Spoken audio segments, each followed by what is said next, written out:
Seekers of knowledge में आप सबको खुश आमदीद। नाजरीन, ये तो हम जानते हैं कि कोरोना वायरस इस कायनात पर बसने वाले इंसानों के लिए पहला या आखिरी मर्ज या वबा नहीं। तारीख इंसानी कई बार इस किस्म की होलनाकियों से दो चार हो चुकी है। कोरोना से कबल ताउन और कोढ़ जैसी वबाओं का सामना भी करना पड़ा है। आज का इंसान समझता है कि माजी के मुकाबले में ज्यादा तरक्की हो चुकी है, पर अफसोस कि इंसान ने जितनी तरक्की की है उसमें अजाबे इलाही से बचने का सामान ना होने के बराबर है। अपनी तरक्की पर नाज करने वाला इंसान आज एक ऐसी मखलूक के सामने बेबस नजर आता है जिसे इंसानी आंख देख नहीं सकती, जिसका वजूद इस कदर छोटा है कि उसे महसूस भी नहीं किया जा सकता। आज दुनिया कोरोना वायरस की वबा के बाइस लॉकडाउन हो चुकी है। जिधर देखो उधर हु का आलिम है कि न जाने कल क्या होगा। सीकर्स ऑफ नॉलेज के दोस्तों, आपसे इस्तदा है कि वीडियो के आखिर तक हमारे साथ रहिएगा, क्योंकि हम अदादो शुमार के साथ आपके सामने कुछ हकाइक पेश करना चाहेंगे जिनकी मदद से ये समझने में मदद मिलेगी कि क्यों कर तमाम तर आलमी ताकतें इस कोरोना वायरस की वबा के सामने बेबस नजर आती हैं। बढ़ते हैं अपनी वीडियो की जानिब। ख़वातीनो हजरात, आज का इंसान जो साइंस और टेक्नोलॉजी की उड़न तश्तरी पर सवार होकर यके बाद दीगरे बेदों से पर्दे उठाता फिर रहा है। मसनूई आलात के जरिए समंदरों की गहराइयों को माप सकता है, पहाड़ों आसमानों की बुलंदियों को छू सकता है। जमीन से चांद तक का सफर 3,86,400 मुरब्बा किलोमीटर सिर्फ 3 दिन में तय कर सकता है। ये दुनिया, ये अर्थ प्लैनेट 51,76,000 मुरब्बा किलोमीटर पर मुश्तमिल है। एक क्लिक की दूरी पर एक कोने पर बैठा इंसान दूसरे कोने पर बैठे इंसान को रूबरू देख सकता है, बात कर सकता है। बस इंसान शायद ये भूल चुका था कि वक्तन फवक्तन ये सारी कामयाबियां खुदाए वाहद की जानब से अता की जा रही हैं। फिर इंसान के साथ वो हुआ जिसका कोई सोच भी नहीं सकता था। इंसानी बाल की मोटाई 80,000 नैनोमीटर होती है, जबकि आज का इंसान ब्रोए चश्म के 1000वें हिस्से से भी बारीक वायरस जो सिर्फ और सिर्फ 50-200 नैनोमीटर पर मुश्तमिल है के सामने बेबस नजर आता है। और इस वायरस ने दुनिया में सब कुछ उल्टा कर रख दिया है, सब कुछ साख्त कर दिया है।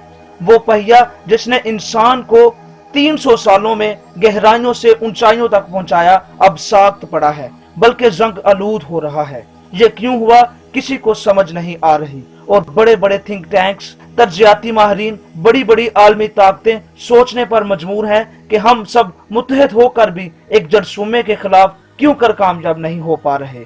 और पूरी दुनिया के हेल्थ सिस्टम खुद आईसीयू में जिंदगी और मौत की कश्मकश में है कि खुद इंसान ही इसका जिम्मेदार है।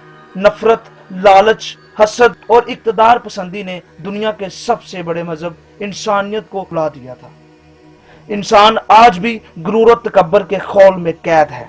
चंद साल कबल लाइब्रेरी ऑफ कांग्रेस की रिसर्च सर्विस ने एक सालाना रिपोर्ट तैयार की थी। इस रिपोर्ट का नाम रिवायती हथियारों की तरक्की पजीर ममालिक को मुंतकिली है। इस रिपोर्ट के मुताबिक सन 2006 में पाकिस्तान ने 5 अरब 10 करोड़ डॉलर का असलहा खरीदने के मुआहदे किए। भारत ने 3 अरब 50 करोड़ डॉलर और सऊदी अरब 3 अरब 20 करोड़ डॉलर के सौदे किए गए।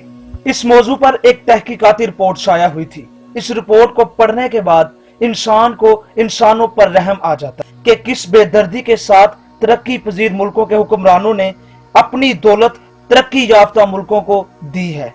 सन 2006 में सऊदी अरब, मुत्तहदा अरब अमारात, कुवैत और कतर वगैरह ने 300 अरब डॉलर का तेल फरोख्त किया और इस रकम में से 100 अरब डॉलर का असला खरीदा गया। आज भी दुनिया में असले का सबसे बड़ा खरीदार सऊदी अरब है। सऊदी अरब सालाना तकरीबन 2 से 15 अरब डॉलर का असला खरीदता है। 1991 में कुवैत इंसानी तारीख का वाहिद मुल्क था जिसने अपनी कुल आमदनी से भी ज्यादा रकम फौजी मकासद पर खर्च की। कुवैत ने CO-18 और FA-40 हार्नेट नामी जंगी तैयारे भी खरीदे। इनकी कीमत 1 अरब 60 करोड़ डॉलर थी। इतनी बड़ी रकम से खरीदे गए असला को कभी भी कुवैती इस्तेमाल ना कर सके और इराक ने हर चीज पर कब्जा करके उसको छीन लिया। 20 वर्ष कबल दुनिया में असला की मार्केट से आधा असला सऊदी अरब इराक और ईरान खरीदता था, जबकि अब ईरान और इराक के पास दुनिया से खुराक और अद्वियात भी खरीदने के पैसे नहीं हैं। आज 21वीं सदी की दूसरी दहाई खत्म होने वाली है और जहां दुनिया जदीद सहूलियात से लैस होती चली जा रही है, इराक और ईरान दोनों पत्थरों के जमाने जैसी जिंदगियां बसर कर रहे हैं। कहा जाता है कि तारीख से हमेशा सबक सीखना चाहिए, जबकि 2019 में ही फौजी इत्तेहाद मशरक़ वस्ता में बनाया गया है। जीसीसी के ममालिक मिस्र और अर्दन शामिल हैं। इस इत्तेहाद के ममालिक ने फैसला किया है कि वो $1 खरब का असला खरीदेगा। मशहूर मिस्र जुए का सारा फायदा उस शख्स को पहुंचता है जो जुए खाने का मालिक होता है, जो जुए की सहूलियत फराहम करने के इव्ज हर दाव जीतने वाले से एक खास रकम लेता है। यहाँ भी हारने और जीतने वाले दोनों ही नुकसान में रहते हैं। ममालिक की लड़ाइयों का फायदा हमेशा असला बनाने वाले कारखानादारों को ही होता है, जबकि असले के खरीदार तीसरी दुनिया के ममालिक होते हैं। ये ममालिक असला खरीदते हैं, फिर आपस में लड़ते हैं और फिर असला खरीदते हैं पर मकरूज रहते हैं, लेकिन फिर भी असला जरूर खरीदते हैं। गोलियां, रॉकेट, मिसाइल, बम्स, हवाई जहाज, टैंक वगैरह की खरीदारी पर अरबों खर्च कर दिए जाते हैं। हर लड़ने वाला मुल्क अरबों रुपए का असला उड़ाने के बाद आखिरकार मुज़ाकरात की मेज पर बैठ जाता है, लेकिन जो रकम अवाम की फलाह बहबूद पर खर्च होनी चाहिए थी वो असला पर खर्च कर दी जाती है और अवाम पसमानदा की पसमानदा रह जाती है और इसी दौलत को पैदा करने वाली गुर्बत की चक्की में पिसते रहते। नाजरीन, हम आपके साथ फिक्र जहां शेयर करते हैं जो कि दिखाते हैं कि किस तरह अंदरूनी और बैरूनी दफाई मसाइल में उलझ कर तरक्की याफ्ता और तरक्की पजीर ममालिक सबके रेवेन्यू और जीडीपी का बड़ा हिस्सा सिक्योरिटी की पेश नजर हो जाता है। नाजरीन, आइए तस्वीर के दूसरे रुख की तरफ चलते हैं। 1979 दिसंबर में सोवियत यूनियन की फौजों ने अफगानिस्तान पर हमला किया था, जबकि 15 फरवरी 1989 को सोवियत यूनियन यानी रूस ने ऐलान कर दिया कि सब फौजी दस्ते अफगानिस्तान से निकल चुके हैं। 7 अक्टूबर 2001 को अफगानिस्तान में अमेरिका दाखिल हुआ और 2020 में अब आहिस्ता आहिस्ता ये दोनों तरक्की याफ्ता मुल्क अमेरिका और रूस अगर दहाइयों पर महीद जंगें लड़ने के बाद भी अपने मौक़िफ़ में लचक पैदा कर सकते हैं, तो फिर बाकी ममालिक क्यों नहीं कर सकते? सऊदी अरब और ईरान क्यों नहीं कर सकता? पाकिस्तान और भारत क्यों नहीं कर सकते? शुमाली कोरिया और जनूबी कोरिया क्यों नहीं कर सकते? चाइना और जापान क्यों नहीं? फ्रांस और जर्मनी क्यों नहीं? इसराइल और फलस्तीन अपने अपने मसाइल को लड़ाई की बजाय एक मेज पर बैठ के हल क्यों नहीं कर सकते? याद रखिएगा, अगर ये मसाइल बढ़ते रहे तो जंगें तवील होती जाएंगी, लाशें और गिरेंगी और दफा के लिए सारी कमाई असलहाजात पर खर्च करनी पड़ेगी।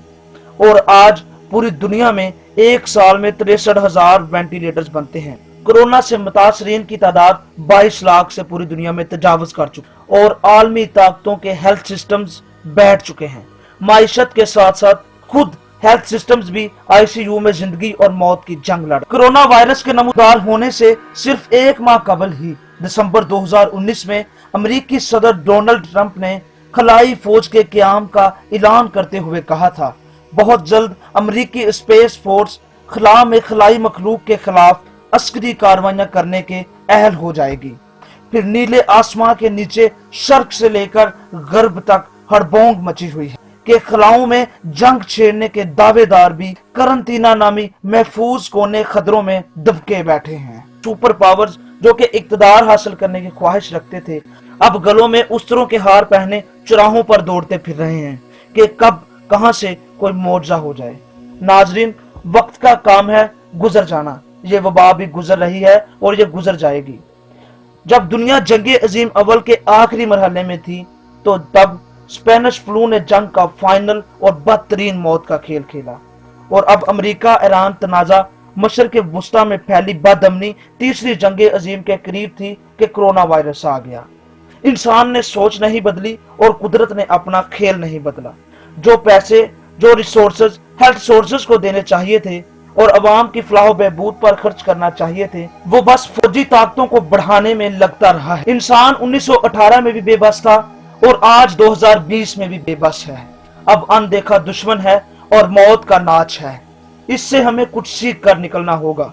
क्योंकि नई दुनिया के लिए नई सोच को जन्म देना होगा, वरना याद रखिएगा कि दुश्मनियों की आग हमेशा नस्लों की लाशों से भड़कती रहेगी और हम तारीख के और राख में ऐसे गुम होंगे कि हमें कोई याद करने वाला भी नहीं बचेगा।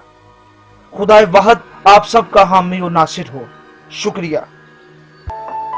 तो जी नाजरीन, उम्मीद है कि आपको ये वीडियो पसंद आई होगी और इस वीडियो को दूसरों तक भी पहुंचाएं ताकि उनके इल्म में भी इजाफा हो सके। मजीद वीडियोस देखने के लिए और हमारे साथ जुड़े रहने के लिए हमारा चैनल सीकर्स ऑफ नॉलेज जरूर सब्सक्राइब करें और बेल आइकन पर क्लिक करें